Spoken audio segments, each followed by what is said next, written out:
Akala mo pang restaurant lang ang California roll na may ebiko? Pwes, kaya mo rin gawin yan sa bahay at mas mura pa. Nag-upload na ako dati ng California roll, pero this time level up natin dahil lalagyan natin ng ebiko para mas mukhang restaurant style. Una, slice muna natin ng cucumber ng pahaba. Pwede mo pa tong nipisan pero mas gusto ko yung medyo makapal para may bite pa rin pagkakinain. Sunod naman yung mangga, pahaba lang din ang hiwa at medyo makapal din para mas malasahan mo. Toka yung brand ng gamit kong crab stick dito. Budget friendly lang, pero masarap pa din. Ang downside lang medyo maikli kumpara sa mga ibang brands. Para sa rice seasoning, kailangan natin ng 2 tablespoon rice vinegar.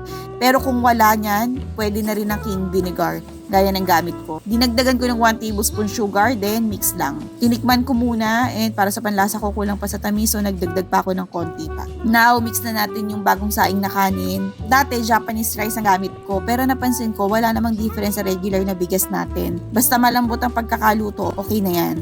Mga 6 na scoop ng rice yung gamit ko dito, mix mo lang ng mabuti. To roll, make sure to wash your hands. We also need nori and bamboo mat.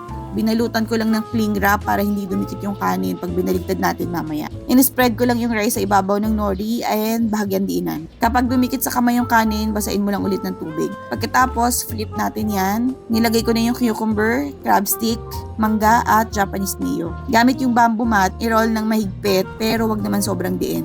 Ito yung ebiko or fish roe. Nabili ko yan sa supermarket, 90 grams, 225 pesos. Kuha ka ng konti and spread mo sa plate. Tapos pagulugin mo na yung California roll dyan. Pag kulang pa, dagdagan mo lang. Para pantay yung hiwa, unahin mong hatiin sa gitna. Then, gitna ulit nung kalahati tapos ulit lang.